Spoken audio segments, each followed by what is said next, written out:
This is episode 53, and today I want to help you not to crack up. So let's roll.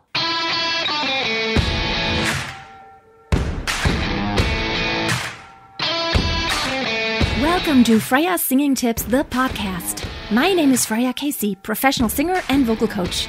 I have been on stage my whole life, and I'm passionate about helping you discover the awesomeness in your own voice. Opera, musical theater, jazz, pop, folk, rock, I have done it all. And I want to give you golden nuggets of advice on how to be the master of your voice.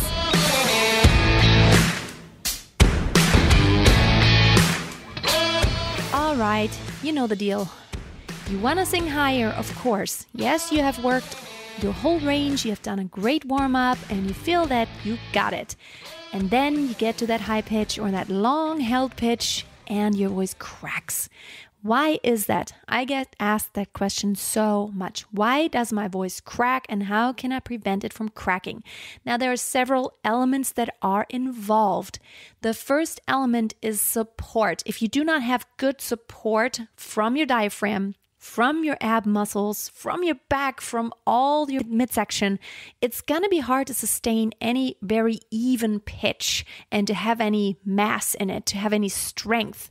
So your support is the first thing you really want to have worked out. And if you have not taken my free course, now would be the perfect time.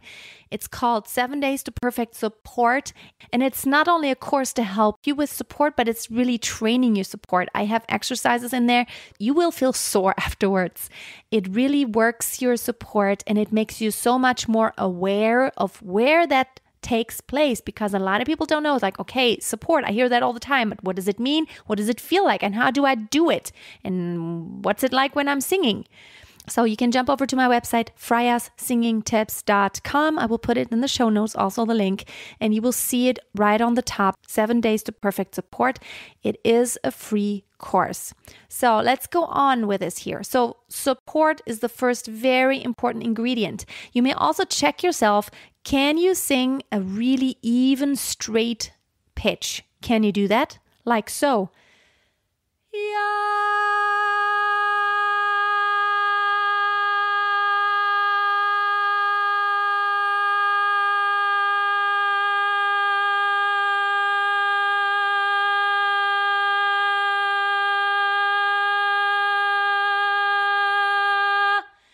If you cannot sing that pitch straight, if it wobbles around a lot, if it's very unclear, that may be a sign of not really good support. Also, if you run out of air very quickly, it may be because you don't have enough support and you're losing air.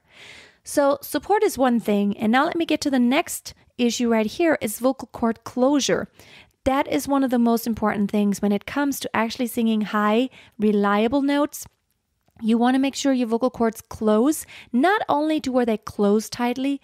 So let me show you. Non-tight vocal closure is usually heard by just breathiness. This is not very good cord closure. See how this goes? It's very breathy. And so what happens is that your register is not really defined. You're more kind of like in this mixed register. It's not really chesty, and it doesn't have a lot of ping in it. And what it means, that tension, not strain, that tension that holds everything in position in your vocal tract to where you lock in that register and you have enough resonating space and you're really holding it, you're keeping it there. There is no tension. And so your voice is going to look for the way, the least resistance, and it's going to just crack up. So if I get high, see, it already starts getting cracky. Higher, higher. See how my voice wants to crack? It wants to just flip over. That's because it is very undefined. You want to make sure you have very good cord closure. So, vocal cord closure. See, much safer there.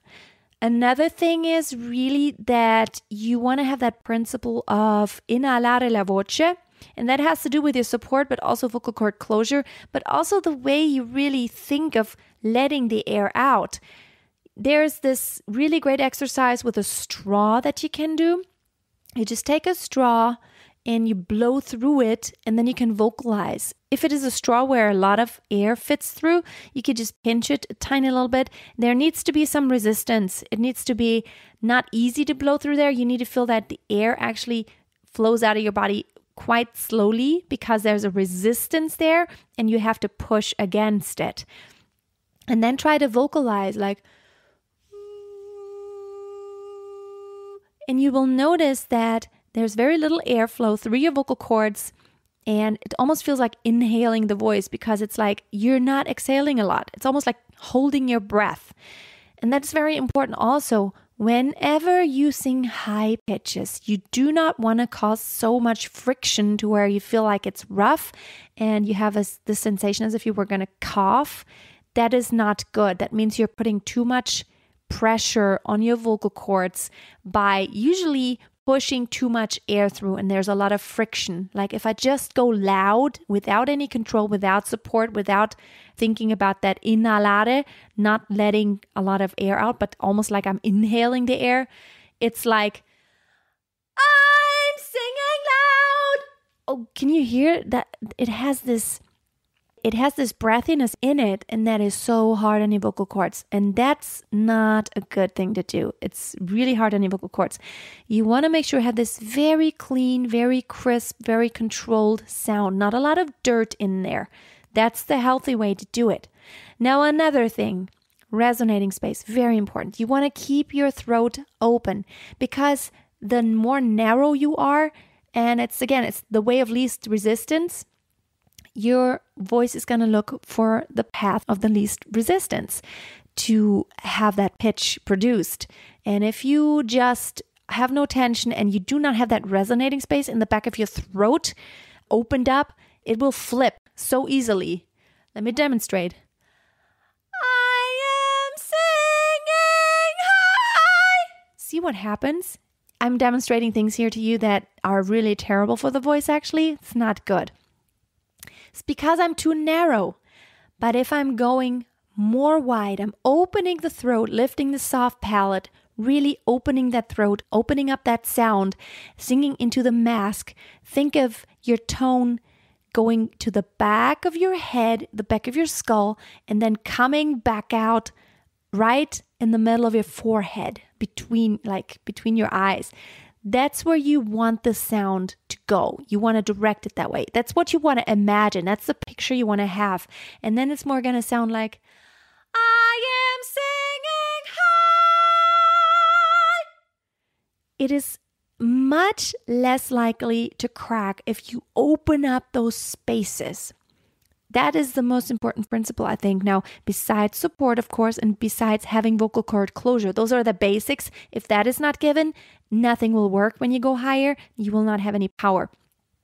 But to actually open up those spaces to where the sound waves can travel into your head, what that will also help is you will not have to produce as much volume with your vocal cords. The raw volume, you will not have to push as much just because that resonating space that you are opening up really helps the tone be fuller, and it will sound a lot louder because there's ping, there's overtones in that tone. So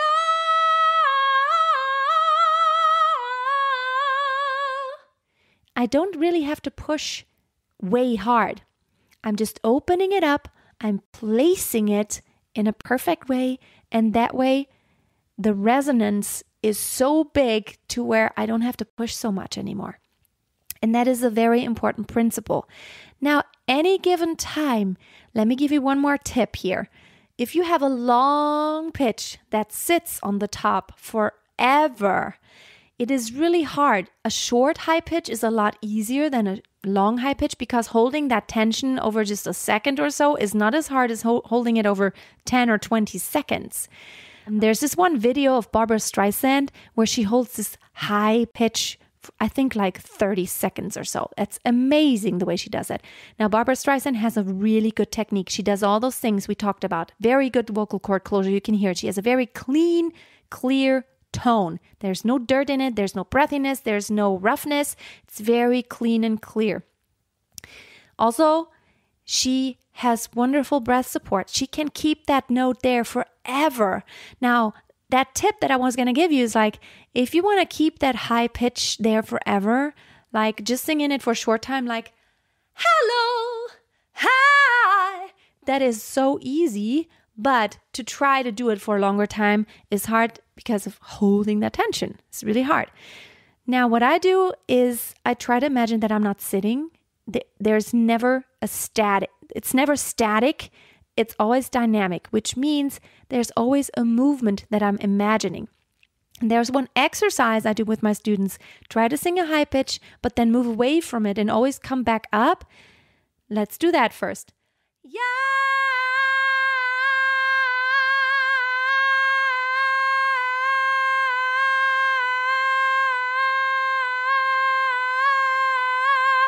See, try that. Try to move away and come back in.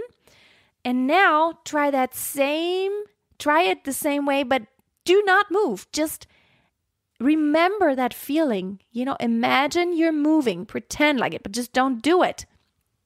And it will be a lot easier because you're holding your support a lot more in place. You're not letting go. You're also keeping those resonating spaces open. Because what happens, you open the resonating spaces once you start the pitch, and then the longer you hold it, it just slips. The tone just gets into a totally different position after a while. So from yeah, you go to yeah,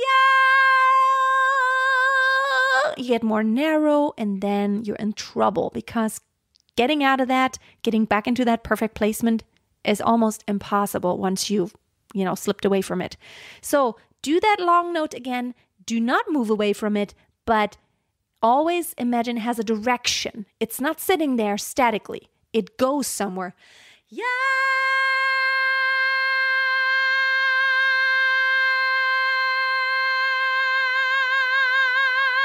And then, of course, the longer you hold it, if you want to add a vibrato at the end of it, that's great. But I would never do a long note and put the vibrato in right from the beginning because it really distracts from it. And it's like, I don't know, it's just not pretty singing. Yeah.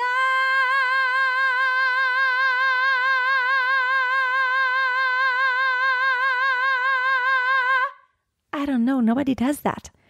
Just, I don't like it.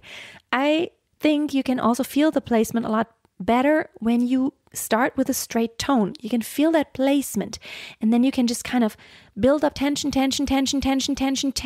and then release by putting on the vibrato, and that can last for another however many seconds. But you have some movement in the tone, and you have some development in there. You have a direction to go to. Okay. I hope this helped you to not crack up, because the worst thing is you're singing that high note and it just cracks up. Try to practice. And also keep in mind that the more you practice, the more safe you will be, just because it is a muscle. Your vocal tract, it consists also of muscles. And the more you train it in that high realm there, and of course, don't forget the lower pitches there. Don't neglect any part of your voice. You know that. The more you train those muscles, the stronger they will get, and you will totally hear an effect. Singing is a matter of training. It is kind of like it's sports for your vocal cords. It's athletic for your vocal cords. Keep that in mind.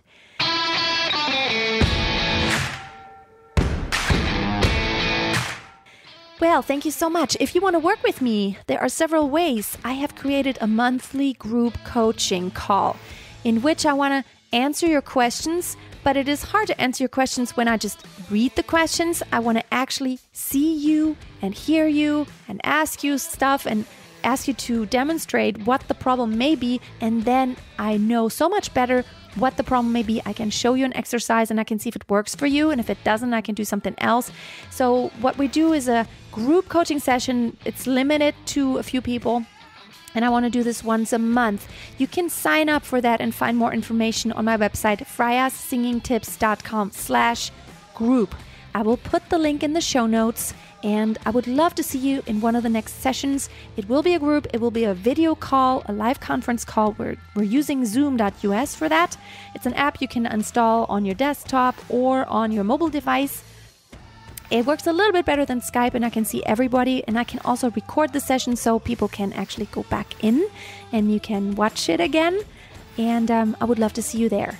The session is $20 per person, and I wanted to provide a way for you to get coaching, direct coaching with me, but in a very inexpensive way.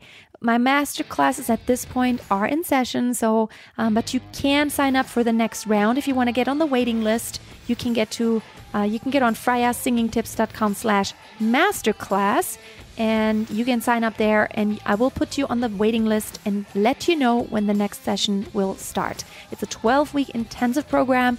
You will also be in a small group setting, but you will also work with me personally over a 12-week period. And of course, don't forget my weekly live stream every Thursday afternoon at 5 p.m. Central European Time. I am live on Facebook, YouTube, and Periscope all at the same time. First of all, I will, talk about an issue that's singing related, and then I will answer your questions. Like I said, I can only see your questions. I cannot see you. I can only read the questions. It's a little bit harder, but I'm always glad to answer your questions. And of course, you can join my Facebook group. It's called Master Your Voice. Just look for it on Facebook, and I would love to see you in the group. There's a lot of people in there by now. We're almost at 800, I think. And love to see you there to be part of the conversation. Thank you so much for listening today. I hope you're going to have a wonderful day. Always keep on singing and always keep a song in your heart. Bye for now.